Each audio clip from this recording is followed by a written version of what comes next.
Bonjour à tous, je suis Raphaël Grandement, je suis cofondateur et CEO de DataYads. Bonjour à tous, je suis Thibaut de Broissia, cofondateur et CEO de DataYads.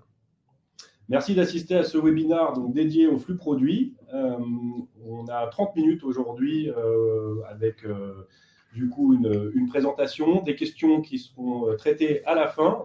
N'hésitez pas à les poser directement dans le chat. Et à l'issue de ce webinaire, vous allez comprendre l'importance du flux produit, ce que DataYads peut vous apporter pour répondre aux challenges liés à ces flux produits, et vous découvrirez aussi les pratiques de quelques top e-commerçants français sur le flux produit. Donc pour commencer ce webinaire, démarrons par quelques éléments de contexte pour comprendre l'importance stratégique d'optimiser ces flux produits.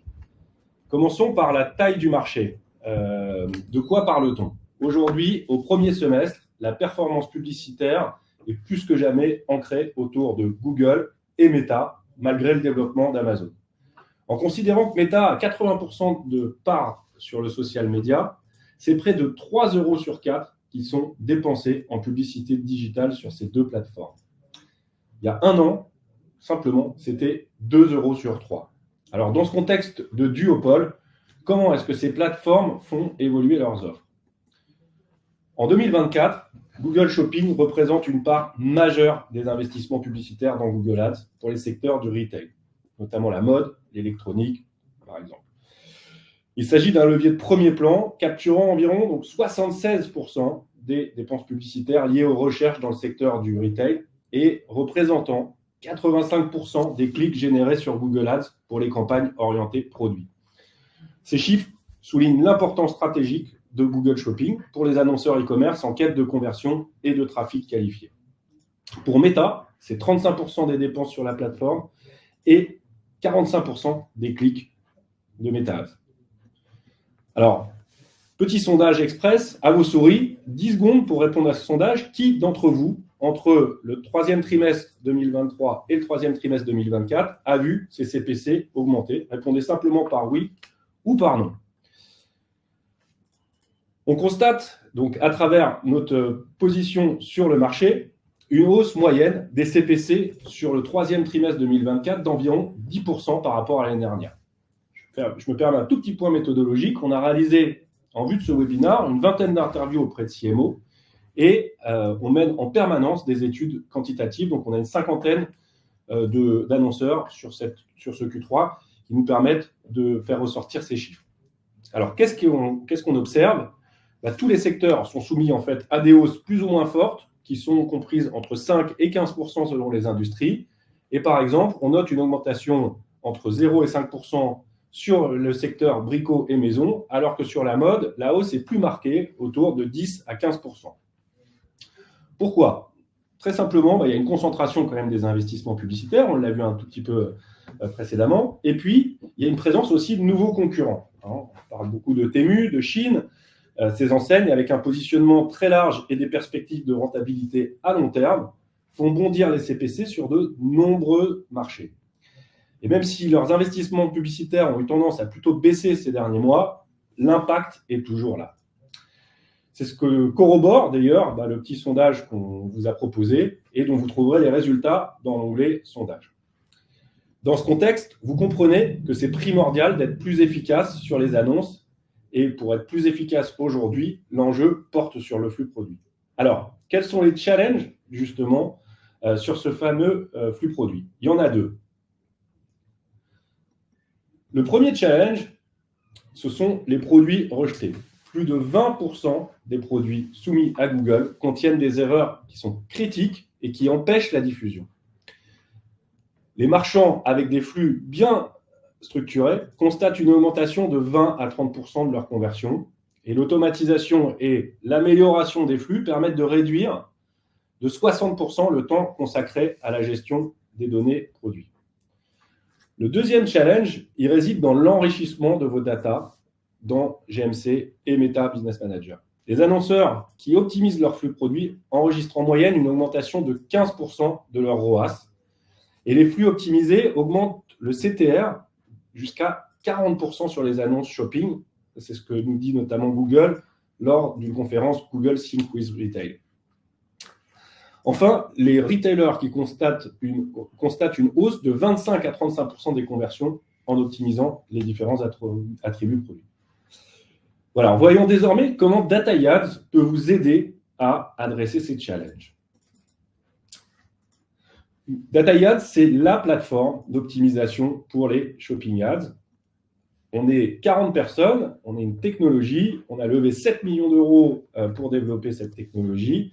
On a une grosse cinquantaine de clients actifs dans tous les secteurs du e-commerce, notamment le retail, la mode, le luxe, la beauté. On est global by design, 50% de nos projets sont à l'international et on est un partenaire certifié de Google, mais aussi de Meta, de Bing, de Pinterest et de TikTok. Voilà, on travaille main dans la main aussi avec les différentes agences médias du marché.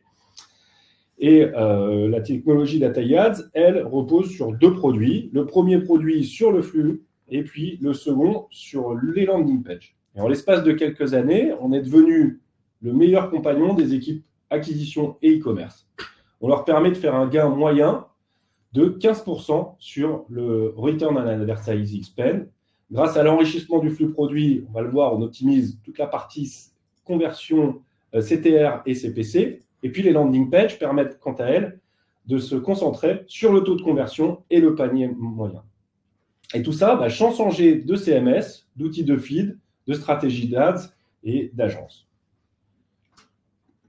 Je vais maintenant rentrer dans le détail des fonctionnalités de Feed & Reach. Alors, Feed & Reach, en fait, c'est une solution qui est complémentaire de votre écosystème existant. C'est-à-dire que c'est vraiment plug and play. C'est-à-dire que la solution ne demande aucune action technique pour être déployée. Donc, vous disposez aujourd'hui, en tant que marque, en fait, d'une solution de génération de flux sur Google Merchant Center, comme Lengo, Chanable, SmartFeed. L'objectif de ces outils, ça a pour mission de récupérer, depuis votre CMS ou depuis votre PIM, les informations principales de vos produits pour créer votre flux Google Merchant Center. Tout ça, ça va continuer de fonctionner normalement. Feed & Reach, en fait, ça intervient en surcouche sur cet écosystème.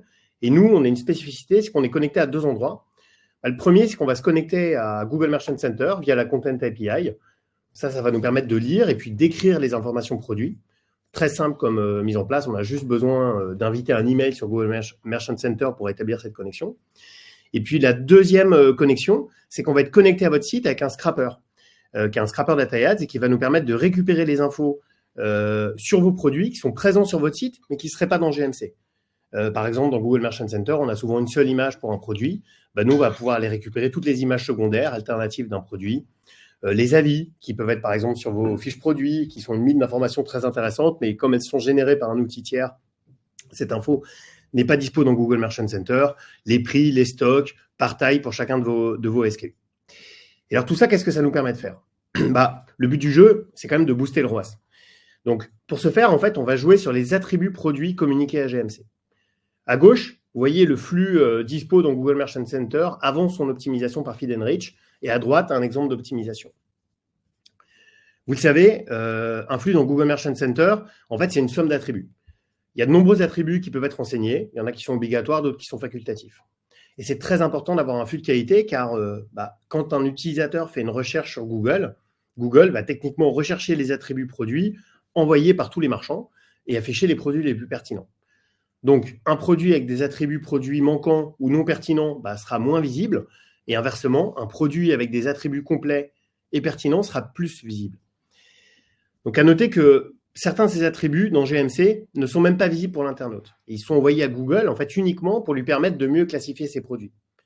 Il faut donc voir l'enrichissement des flux produits dans GMC comme du SEO pour Google Shopping et pour Pimax. Et donc, on va intervenir à 2 niveaux. Le premier niveau, c'est le contenu des attributs. Ici, vous pouvez voir le travail qui va être fait pour optimiser chacun des champs décrivant un produit. Dans le flux principal d'origine, par exemple, la couleur de ce produit, c'est une couleur qu'on pourrait qualifier de métier, olive. Alors c'est super, c'est une très belle couleur, mais c'est très peu recherché par les utilisateurs. Pour rendre le produit plus visible dans les recherches des visiteurs, on va en fait utiliser l'IA pour automatiquement modifier la couleur d'un produit avec une couleur plus commune et plus recherchée, en l'occurrence la couleur verte. Un autre exemple, depuis mai 2023, Google propose un nouveau champ dans GMC, les Product Highlights. Ce champ, il permet aux annonceurs de mettre en avant des caractéristiques clés des produits. Avant, les Product Highlights n'étaient pas renseignés, c'est souvent le cas. en utilisant notre scrapper, qui est allé récupérer sur la fiche produit tous les visuels, tous les avis, toutes les spécifications du produit, les infos qui ne sont pas techniquement envoyées à GMC, et grâce à l'IA, on peut automatiser la génération de product highlights pour tous les produits. On va aussi demander à l'IA de les classer, ces product highlights, en fonction de leur pertinence. Et en l'occurrence, le produit highlight le plus important, c'est ceinture, le fait que ça soit une robe ceinture. Et ensuite, vous pouvez voir que le titre du produit est automatiquement modifié en utilisant notamment un champ généré par l'IA, le fait que ça soit une robe ceinture. On peut travailler évidemment sur les autres champs, comme par exemple la description. Vous avez le droit à 5000 caractères, c'est un champ qui est très important. Plus on est complet, plus on maximise les chances de tomber, que ce produit soit affiché dans une requête pertinente. C'est compliqué à rédiger pour chacun de ces produits. Et grâce à Feed & Rich, on peut automatiser le fait de générer une description plus complète qui va maximiser la visibilité de vos produits dans des requêtes pertinentes.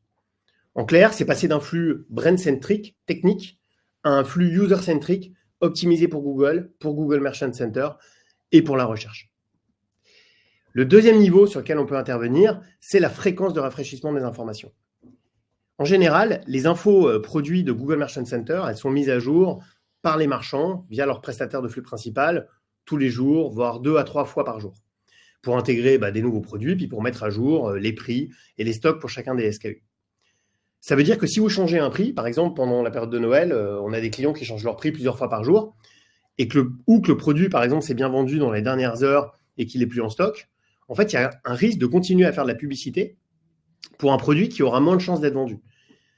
Comme on dispose d'un scrapper et qu'on peut passer à des fréquences qui peuvent aller jusqu'à plusieurs fois par heure, voir les fiches produits, Feed & Rich est en mesure d'identifier une différence entre ce qui est affiché sur votre site et ce qu'il y a dans Google Merchant Center. Et ça va permettre en fait de mettre à jour en quasi temps réel vos prix dans GMC, le temps que votre flux principal soit mis à jour pour éviter par exemple la désactivation de campagne. Ça vous permet aussi d'être beaucoup plus dynamique dans la gestion de vos stocks en vous assurant que vous n'aurez jamais plus de pub pour des produits non stockés.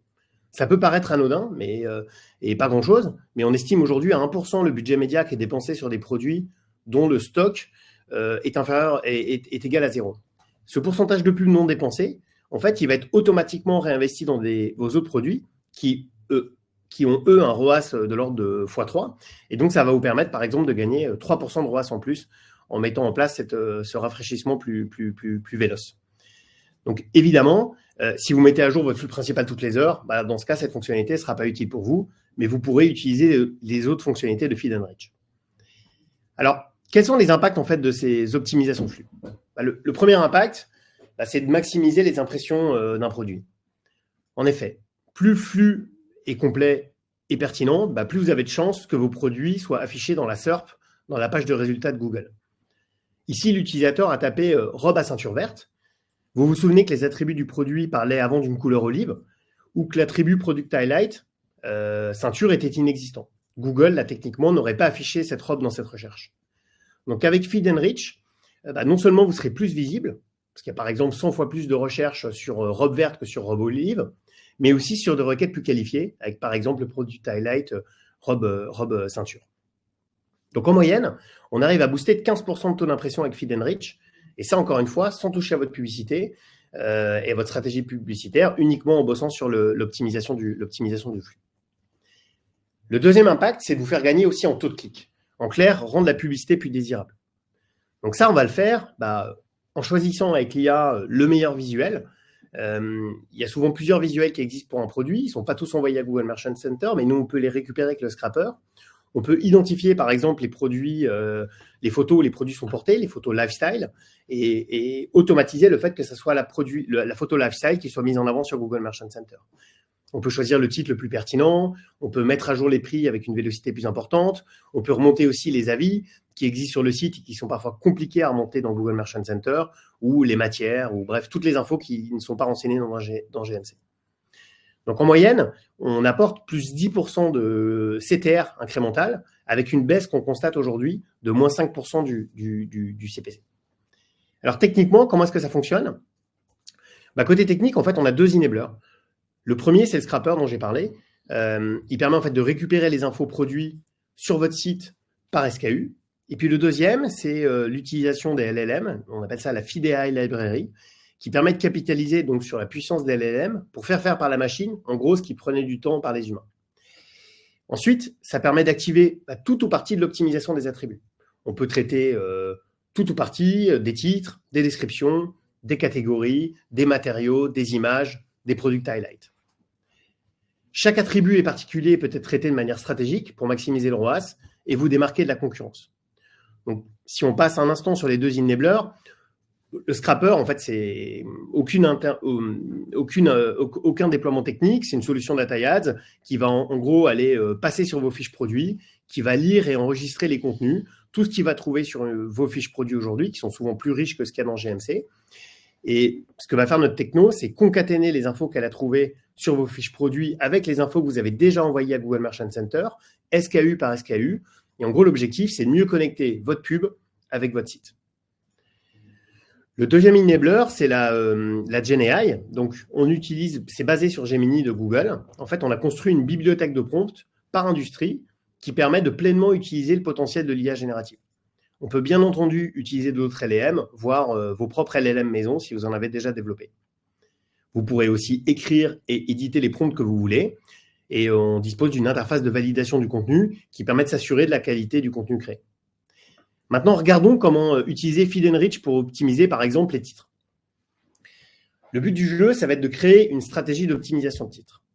Par exemple, pour un client multimarque, on va créer des clusters produits par marque. On va mettre en avant, évidemment, la marque dans les titres quand la marque du produit est connue. Et en revanche, pour les produits dont la marque est moins connue, on va construire un titre sans la marque. Et ça, on va pouvoir tester l'incrément de performance que ça nous apporte.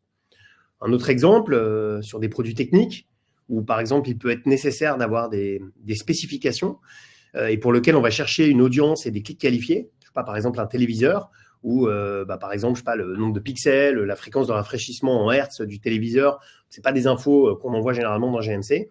Ça, c'est des informations qu'on va pouvoir mettre directement dans le titre pour vous assurer que chaque clic, en gros, soit un titre qualifié. Donc, notre méthodologie, c'est de faire des clusterings de produits et de mettre en place tout un protocole d'A/B test qui va vous permettre de mesurer l'incrémentalité des modifications par rapport au titre original et puis aussi de trouver le meilleur titre et la meilleure combinaison, catégorie de produit par catégorie de produit, pour maximiser le ROAS. Si on s'intéresse à la description dont on a parlé, même si on a le droit à 5000 caractères, la plupart des descriptions dépassent rarement les 300 caractères chez les clients qu'on accompagne. Une strat qu'on peut déployer, par exemple, c'est notamment d'identifier un cluster de produits. Il y a des produits chez vous qui ont beaucoup de visibilité, mais peu de conversion. En gros, c'est des produits qui vous coûtent un peu cher. Et puis, il y a un deuxième cluster qu'on peut créer avec des produits qui, eux, ont peu de visibilité, mais beaucoup de performance. C'est mieux, mais c'est des produits qui sont peu visibles. Sur le premier cluster, celui des produits avec beaucoup de visibilité, mais peu de performance, en gros, comme il coûte cher et qu'il rapporte peu, on peut, dans ce cas-là, construire une description plus technique pour aller chercher du long tail et n'être affiché que dans des requêtes plus pertinentes. À l'inverse, pour le cluster avec des produits plus performants, mais moins visibles, on va travailler avec l'IA, une description moins technique pour aller chercher des mots-clés et maximiser les impressions de ce produit. Alors, ces stratégies, elles sont construites soit par nos équipes de Media Science, soit par votre agence. Et on utilise notamment les termes de recherche qu'on va récupérer dans Google Ads, dans Google Merchant Center ou dans Keyword Planner pour créer justement ces descriptions. Un autre point clé, c'est par exemple la normalisation des catégorisations qui ont un impact fort dans Google Merchant Center et qui sont souvent quelque chose de qui prend beaucoup de temps. La catégorisation de produits dans la nomenclature Google, la création des couleurs, les dimensions, la normalisation des dimensions, des matériaux, des composants du produit. Ça, c'est une tâche qui prend beaucoup de temps, surtout pour un catalogue qui évolue avec le temps. Et ça, c'est quelque chose que l'IA fait très bien et qu'on peut complètement automatiser. Et puis, je terminerai sur, par exemple, les visuels. Les visuels, c'est souvent difficile de savoir quel visuel mettre en avant, quel est celui qui va apporter le plus de performance. La première chose qu'on va faire, c'est créer un dataset plus important. On va aller scraper donc toutes les images produits qu'il y a sur votre fiche produit. Ensuite, l'IA est très forte pour décrire les produits et typiquement identifier celles qui sont portées, celles qui ne sont pas portées, celles qui ont un fond blanc, celles qui n'en ont pas. Et ensuite, on va pouvoir, produit par produit ou catégorie de produit par catégorie de produit, aller automatiser l'A/B test du meilleur visuel dans vos annonces Google Shopping pour être le plus efficace. Donc, pour mettre tout ça en place, Raphaël va maintenant vous parler du processus qu'on met en place pour optimiser justement ces flux. effectivement, regardons de plus près comment ça se passe concrètement un partenariat avec DataYad sur notre produit Feed & Rich. Quel est notre operating system, comme diraient les anglo-saxons. Donc, on propose un accompagnement en 3 temps. Le premier temps, c'est le temps de l'audit et de la construction de la stratégie d'enrichissement. Dans ce temps 1, on va s'intéresser à la complétion de votre flux et à la qualité aussi de votre flux. Pas simplement avec une vue macro, mais de façon granulaire pour comprendre sur quelle catégorie de produits, quels attributs, quel marché géographique éventuellement, quel levier, quel type de produit on va prioriser. Cette phase, elle dure entre 1 à 3 semaines selon le scope produit. Le temps 2, c'est le temps de l'enrichissement. On va extraire les datas grâce à notre scrapper et l'enrichir via GenAI afin d'effectuer les changements dans GMC et Meta Business Manager. On peut préparer un protocole de validation a priori sur un échantillon de produits. Et puis le temps 3, c'est le temps de la mesure et de l'itération, notre contrat de base, et que vous ayez des flux complets et de grande qualité. On pourra le mesurer selon un framework maison basé sur une quarantaine de data points que nous partagerons de façon transparente. On adapte ensuite le retravail en fonction des statistiques qui sont observées. Mais l'intérêt de DataYad, c'est d'aller un cran plus loin. Et DataYad va vous permettre en fait de mesurer avec une grande précision ce qui est le plus efficace pour enrichir vos flux produits. On va créer des clusters homogènes pour permettre de mesurer l'uplift sur vos KPIs, à la fois médias, comme le CTR, le CPC, mais aussi de conversion, comme le ROAS ou le taux de conversion. Et vous allez retrouver toutes ces datas dans Google Ads ou dans Meta Ads. Pour déployer ce type de cas de mesure avancée, vous avez besoin d'experts. Et ça tombe bien, parce qu'en fait, on a une équipe de 40 experts shopping qui sont là pour piloter notre tech et vous accompagner pour répondre au mieux à vos objectifs. Donc, cette équipe, elle est composée d'experts analytics, de spécialistes de flux, de développeurs, et on va la mettre à disposition autour d'un projet dédié qui va travailler avec vous en tant qu'annonceur et également aussi avec votre agence search ou social. Voilà, c'est ce qu'on a fait pour ce grand département de store français. On a travaillé main dans la main donc, avec l'agence Primelis et confronté, donc, ce qu'on voit, c'est qu'ils sont confrontés au défi de l'optimisation d'un catalogue complexe de centaines de milliers de références et de plus de 2000 marques. Et donc, cet annonceur va chercher une solution pour améliorer son flux GMC afin d'améliorer donc, ses performances SEO. Et dans un contexte très concurrentiel, où les dépenses publicitaires sont importantes, l'enseigne a utilisé donc Feed & Rich de DataYad pour améliorer le contenu de ces annonces.